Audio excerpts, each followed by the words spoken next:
In just 5 heart-stopping seconds, everything changed. The ABC town hall didn't erupt all at once. It tightened first, like a held breath under blinding studio lights and the quiet menace of 100 cameras locking into place.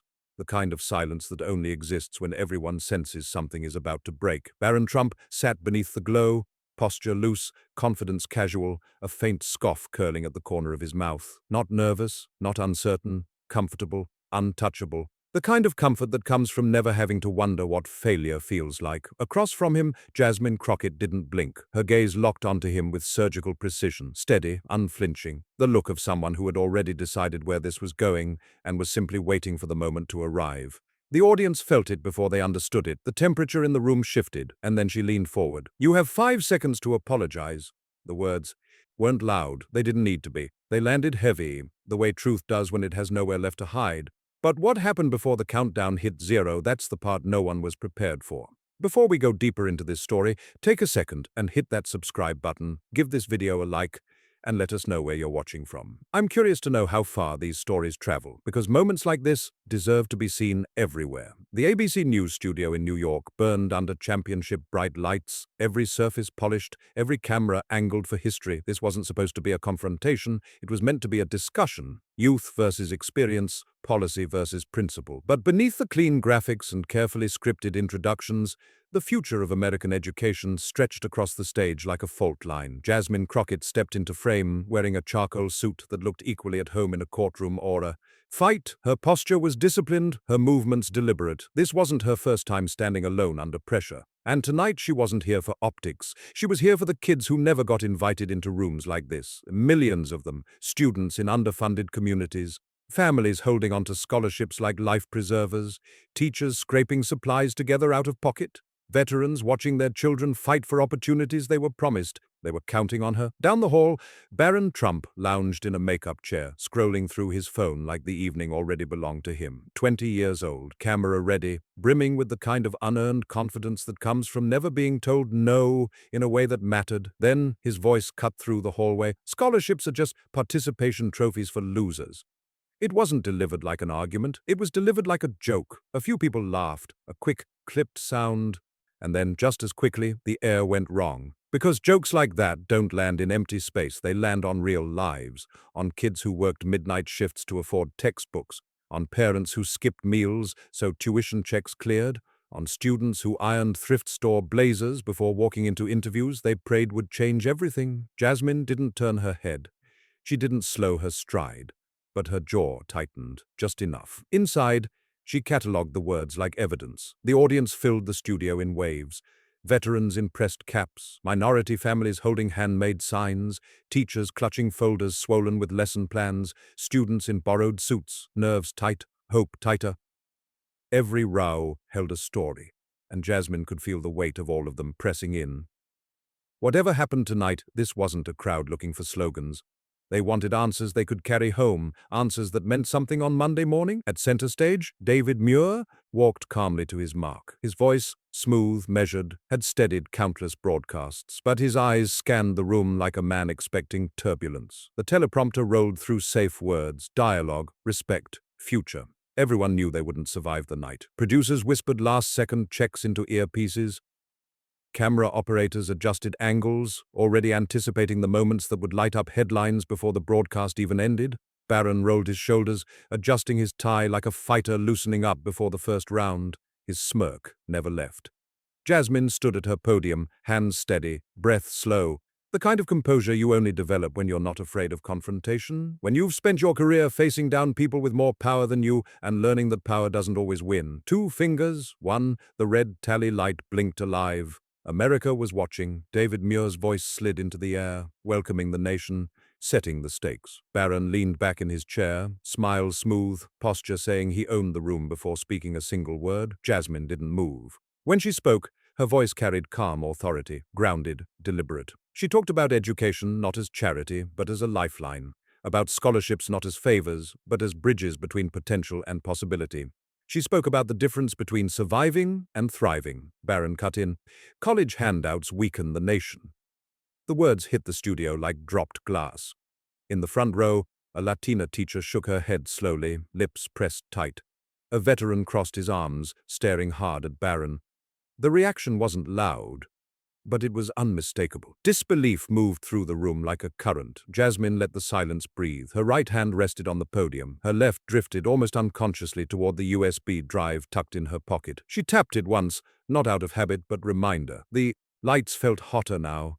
Barron kept talking, doubling down, framing himself as the voice of hard-earned success. Scholarships, he said, were crutches, weakness, a reward for laziness. Jasmine didn't interrupt. She let him speak the way experienced attorneys let witnesses wander deeper and deeper into their own contradictions. The split screen told the story better than words ever could. On one side, youthful arrogance, relaxed, dismissive. On the other, seasoned resolve, still unyielding. When David Muir turned back to Jasmine, she adjusted her mic calmly. Her fingers brushed the USB again. Slower this time. She had the evidence, she had the crowd, and she had the clock. The only question left was timing. Barron laughed. Not nervously, not politely, the kind of laugh meant to belittle. "If you can't afford college," he said casually, "you don't deserve to be there." The studio froze. A low ripple followed, a gasp here, a sharp inhale there, and then silence, judgmental, heavy. The camera cut to Deshaun Miller in the third row before he could stop it.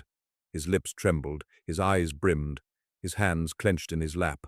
This was a kid who worked nights, skipped meals, carried his future on scholarships Barron had just reduced to punchlines. Jasmine saw him. Something in her expression shifted. "Careful," she said, voice steady, sharp enough to cut glass.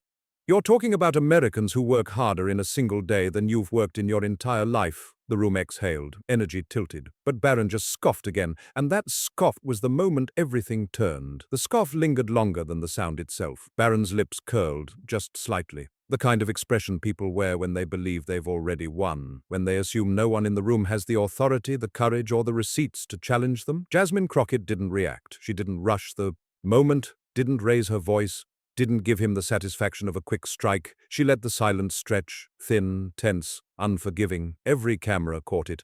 The veteran in the front row leaned forward, jaw tight. A teacher pressed her lips together, eyes burning. Parents shifted in their seats. Discomfort turning into something sharper. Barron mistook the quiet for submission. He leaned forward, voice smooth again, rehearsed. He talked about personal responsibility, about earning your place, about how struggle builds character, all while sitting under lights paid for by a system he'd never struggled to survive. Jasmine listened like a prosecutor. Her eyes never left his face. She tracked every word, every pause, every careless phrase. And as he spoke, her left hand drifted again toward the edge of the podium, toward the signal. The audience didn't know it yet, but the trap was already set. Barron finished his point with a shrug, leaning back, like a man satisfied with his own performance. The crowd didn't clap, didn't murmur approval. They just watched Jasmine, waiting. David Muir turned slightly in her direction, opening the floor. Jasmine adjusted her mic. "You know," she said calmly, "what always fascinates me about arguments like yours?" Barron raised an eyebrow, amused. "They're always loud on theory," she continued, "and strangely quiet on facts." A ripple moved through the audience. Jasmine shifted her weight, posture relaxed but purposeful. Her voice stayed level, no anger, no theatrics. "You say scholarships weaken this country," she said. "But I'm curious, have you ever actually met the students you're talking about?" Barron smirked again. "I've met plenty," he replied. "Enough to know the system's broken." Jasmine nodded slowly, as if conceding a point. Then she tapped the podium. Once, twice. The LED wall behind them flickered. The ABC logo dissolved into grainy phone footage. The audio hit first, laughter, clinking glasses, background music humming beneath it. Then the image sharpened, Barron Trump, private party, designer suit, champagne flute in hand, surrounded by friends who looked like they'd never checked a bank balance before ordering dinner. And then his voice, unmistakable. "Half these kids don't even belong in college. Waste of money." The room gasped, louder this time. A woman in the front row covered her mouth. Someone in the back muttered, "No way." Another voice whispered, "That's him." The studio air thickened, charged, like lightning seconds from striking. Barron's smirk faltered. Not completely, just enough. He shifted in his chair, blinked once. Too slow. His jaw tightened. Jasmine didn't move. She stepped closer to the mic, closing the distance without raising her voice. "You recognize that footage?" she asked quietly. Barron laughed, forced. This time, "That's out of context," he said quickly, waving a dismissive hand. "Anyone can twist a clip." Jasmine tilted her head. Context, she replied, is what people hide behind when they don't want to answer for what they said. The audience murmured, approval rolling through the seats like a low wave. The footage kept playing. Another angle, same party. Barron again, relaxed, confident, untouchable. Waste of money, he repeated in the clip. Laughter followed. On stage, the contrast was brutal. One version of Barron frozen mid-laugh on the screen, the other sitting under studio lights, cornered, working to hold his composure together. David Muir stayed silent. This was bigger than moderation. Barron leaned forward now, voice sharper. "You're ambushing me," he snapped. "This is a political hit job." Jasmine didn't flinch. She met his gaze, eyes steady. "No one ambushed you," she said. "No one put words in your mouth. No one made you laugh." The silence that followed was heavier than applause. In the front row, the veteran nodded once. Slow, deliberate. A teacher whispered, "She's right." Barron adjusted his tie, movements tighter now. The confidence he walked in with was no longer effortless. It required maintenance, and maintenance under pressure is exhausting. "You want to talk about fairness," Jasmine continued. "Let's talk about facts." She tapped her tablet. The screen changed again. Statistics filled the wall. Percentages, charts, bold headlines. Barron straightened, relief flickering across his face. "Exactly," he said quickly. "Those numbers prove my point. Scholarships lower standards. They create dependency." He read them confidently, voice rising, rehearsed, as if he'd been waiting for this moment. The crowd shifted, uncertain. Jasmine let him finish. Then she smiled, not warmly, precisely. "Interesting figures," she said. "Can you tell us where they're from?"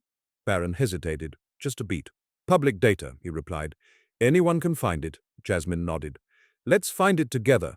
She tapped again. The screen zoomed in. The source name appeared in bold. Patriots for the Truth, a partisan blog, known for conspiracy theories, known for false reporting. The audience reacted instantly. Gasps, a few sharp laughs, disbelief spreading fast. The teacher who'd spoken earlier shook her head. The veteran muttered, "Figures?" Jasmine didn't gloat. "This site," she said evenly, "has no peer-reviewed studies, no government data, no academic oversight." She paused, just long enough. "And its largest donor," she added, "shares your last name." The camera cut to Barron. His posture stiffened. His eyes dropped to the paper in his hand like it might rescue him. He flipped it over. Nothing. The sip of water he took next was slow, buying seconds he no longer had. "Facts matter," Jasmine said. "Sources matter." "And when you use fiction to attack the futures of hard-working students," she continued, "you don't weaken your opponent. You expose yourself." The applause wasn't polite this time. It rose, loud, unified. Professor Ayla Harper, seated several rows back, nodded once. The same nod she used to give her best students when they landed a decisive blow in court. Barron tried to speak. Jasmine didn't let him. The screen shifted again. Contracts, payroll records, bold header, Trump Enterprises student internship program. The numbers spoke before she did. Hourly wages below federal minimum, 60-hour work weeks. No benefits. Murmurs erupted. Sharper now. "These," Jasmine said, voice calm but cold, "are contracts signed by your family's companies." She tapped again. Photos filled the screen. Young people in matching shirts, hauling equipment, scrubbing floors, setting up luxury events. "These aren't opportunities," she said. "They're low-wage labor disguised as mentorship." A man in the back muttered, "That's exploitation." Barron leaned forward, then back, trapped between defense and retreat. "These students," Jasmine continued, "were paid pennies while working billion-dollar properties." She paused on a single pay stub. 62 hours, 1 week, 186.43. The studio went silent. Not even the lights hummed loud enough to break it. "This," Jasmine said quietly, "is who you were talking about when you mocked scholarship students." Barron opened his mouth. Nothing came out. The pay stub stayed frozen on the screen. 62 hours, 1 week, 186.43. No spin, no framing, just math. The silence in the studio wasn't accidental anymore. It was chosen, heavy, deliberate, the kind of quiet that only settles when a room realizes it's witnessing something irreversible. Barron Trump stared at the desk in front of him, not the screen, not Jasmine. His fingers tapped once, then stopped, as if even that felt too loud. Jasmine didn't press him yet. She understood something Barron didn't. When the truth is this exposed, you don't need to shout, you let it breathe. "These students," she said calmly, breaking the silence, "were told they were building resumes." She gestured toward the screen. "They were actually building profits." A murmur rippled through the audience, not surprise now, but anger. Parents shifted forward, teachers exchanged looks, a veteran's jaw tightened. Barron finally lifted his head. "That's misleading," he said quickly. "Those internships were optional. No one forced anyone." "No one forced them?" Jasmine repeated. She leaned in slightly. "Tell that to a student choosing between rent and tuition." Applause broke out. Sharp, unscripted, real. David Muir didn't intervene. He couldn't. The room had moved past. "Moderation," Barron tried again, voice harder now. "This is exactly what I mean. You take isolated cases and turn them into narratives." Jasmine nodded once. "Then let's talk patterns." She tapped her tablet. The screen changed again. More contracts, more pay stubs, different years, same structure. "This isn't isolated," she said. "It's systematic." The camera cut to the audience. A teacher stood up, unprompted. "You wouldn't last a day in my classroom," she said, voice shaking with restraint more than fear. Applause surged again, louder this time. A father in work boots stood next.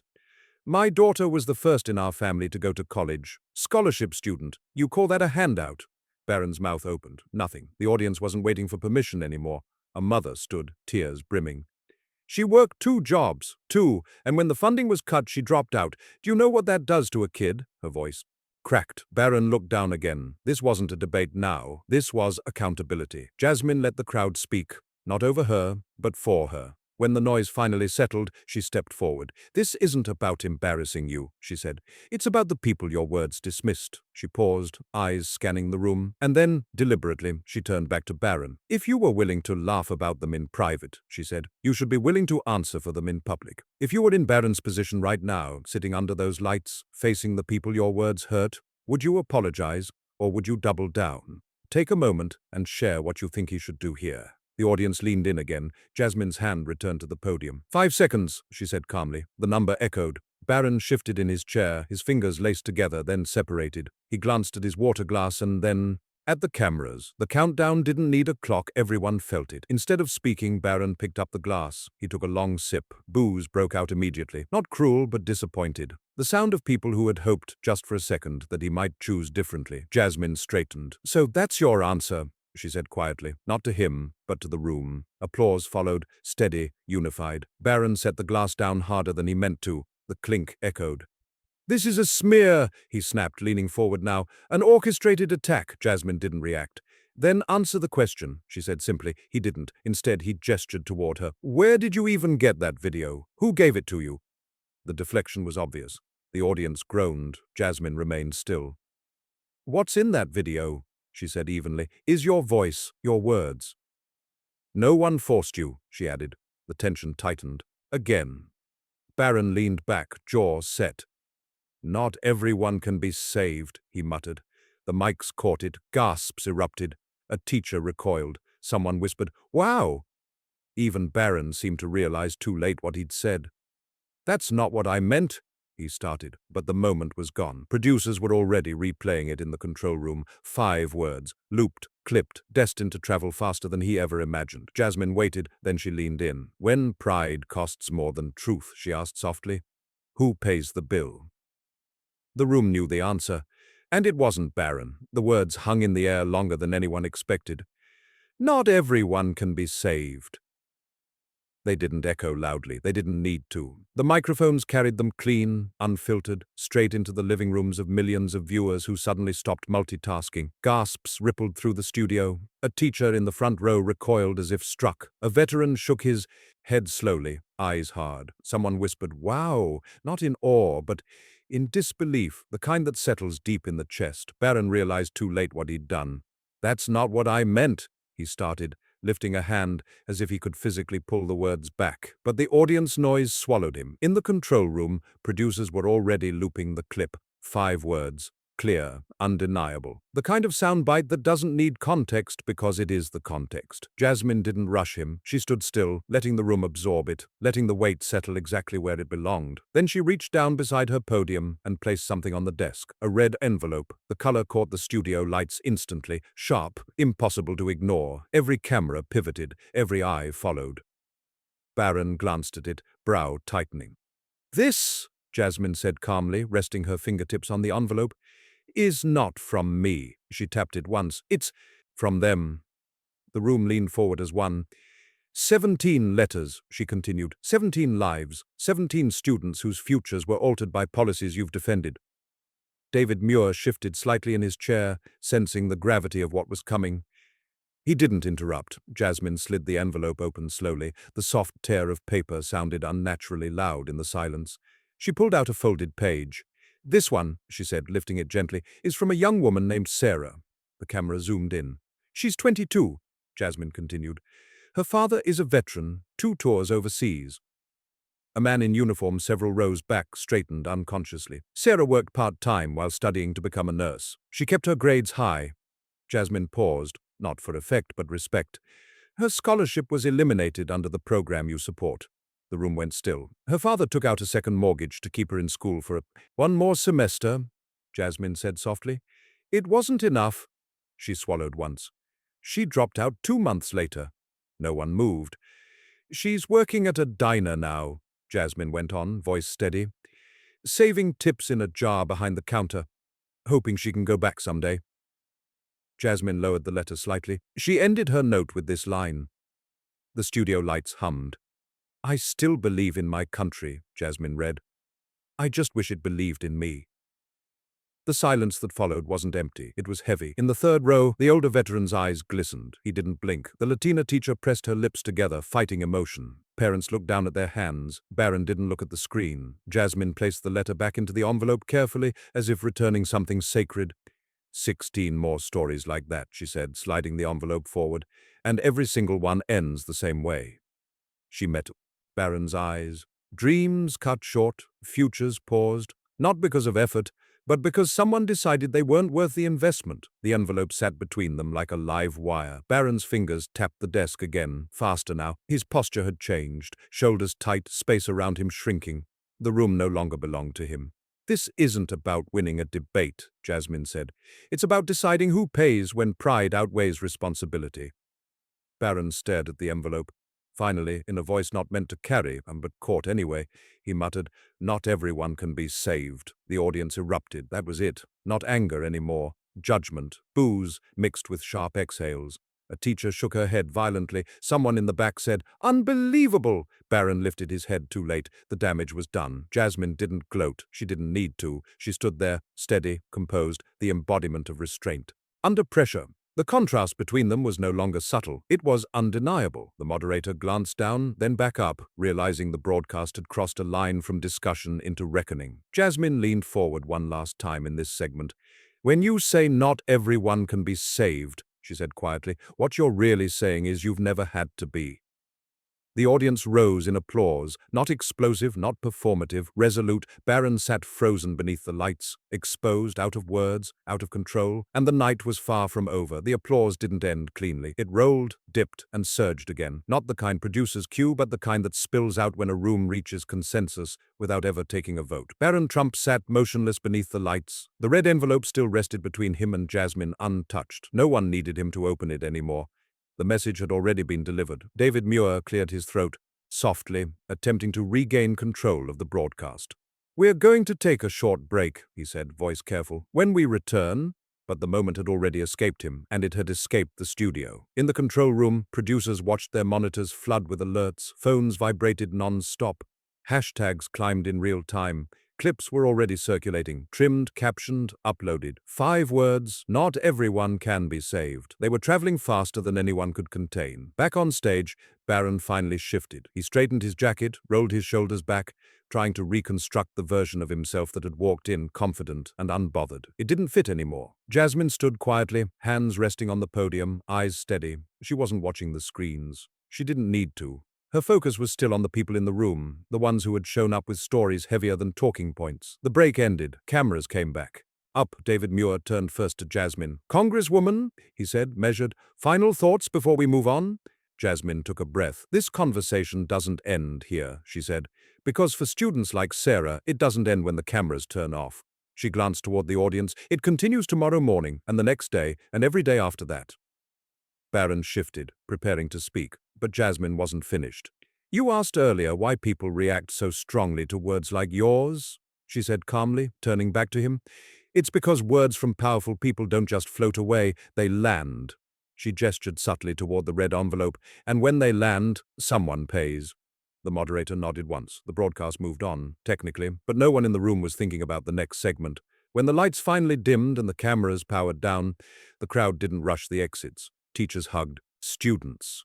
Parents wiped eyes. Veterans stood quietly, hands clasped. Barron rose from his seat slowly. For the first time that night, no one was watching him with admiration or curiosity. They were watching him with clarity. He avoided their eyes. Jasmine stepped away from the podium and was immediately surrounded, not by reporters but by people. A mother thanked her through tears. A student shook her hand, voice shaking. A teacher whispered, "You said what we've been trying to say for years."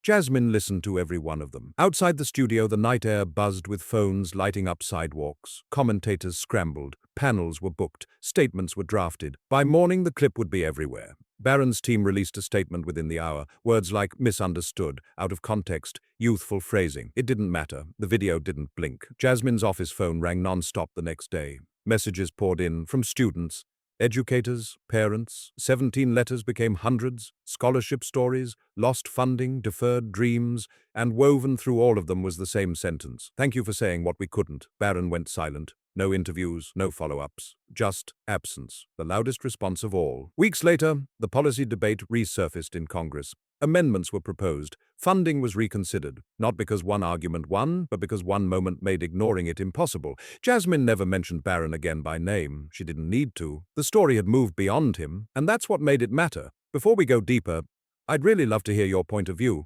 When you think about students like Sarah, kids who did everything right and still lost everything, what part of this story hit you the hardest? Share your thoughts below. Time has a way of slowing down after moments like this. Not immediately, not while the cameras are still warm or the headlines are still forming, but in the quiet that follows, in the days when the noise fades and what remains is meaning. For Jasmine Crockett, the aftermath didn't look like victory, it looked like work. Her office filled with letters, real ones this time, handwritten, folded carefully, some with coffee stains, some with tear marks pressed into the paper so deeply you could feel them. Students who had never expected anyone on a stage like that to say their names out loud. Parents who had watched their kids do everything right and still fall through cracks no one wanted to admit existed. Teachers who had been patching broken systems with their own paychecks for years. Jasmine read every single one, not because she had to, but because once you look people in the eye and ask them to trust you with their story, you don't get to turn away afterward. Barron Trump, meanwhile, became quieter. The statements stopped. The denials thinned. The smile that once came so easily was no longer enough to carry the weight of what had been said and what had been revealed. 5 seconds, that's all it took. Not to destroy a person, but to expose a posture, a belief system, a distance so wide it had gone unnoticed by the person standing at the center of it. And that was the real moment that mattered. Not the scoff, not the footage, not even the silence when an apology should have come. It was the realization, shared by millions, that policies aren't abstract, words aren't harmless, and privilege isn't neutral when it speaks. Jasmine never celebrated the fallout. In fact, when asked later whether she felt vindicated, she paused. "I felt responsible," she said. Responsible for the kids who would watch that exchange and wonder whether their effort mattered. Responsible for the parents who would hear, "Not everyone can be saved," and feel something inside them go cold. Responsible for making sure the story didn't end at outrage. Because outrage fades. But accountability, when it's handled carefully, can last. Weeks later, funding discussions reopened. Committees revisited language that had been passed too casually, not because of pressure from activists or party leaders, but because too many people had seen themselves reflected in that moment to ignore it. A single exchange had shifted the room, not through volume, not through insults, but through evidence, restraint, and truth, delivered at exactly the right moment. And that's the part that stays with you, because anyone can raise their voice. But it takes something else entirely to hold the floor without shouting, to let silence do the work, and to ask someone to account for what they said when they assumed no one important was listening. If you've ever wondered whether speaking up makes a difference, that night answered it. Before we wrap up, take a second to reflect on this. If you were one of the students watching from home, hearing someone finally say, "You belong," how would that have changed the way you saw your future? I'd really love to read your thoughts. Stories like this don't resolve neatly. There's no final gavel, no clean ending. But there is a shift, and sometimes that's enough to start something bigger than the moment itself. Thank you for staying with this story all the way to the end. Moments like this remind us why these conversations matter. Not for headlines, but for the real people living with the consequences long after the cameras turn off. If this story moved you, challenged you, or made you see something differently, please take a moment to like this video, subscribe to Celebrity Chronicles, and share your thoughts in the comments. Your perspective matters more than you know, and if you believe stories like this deserve to be told with depth, care, and truth, share this video so it reaches the people who need to hear it. This has been Celebrity Chronicles, and we'll see you in the next story.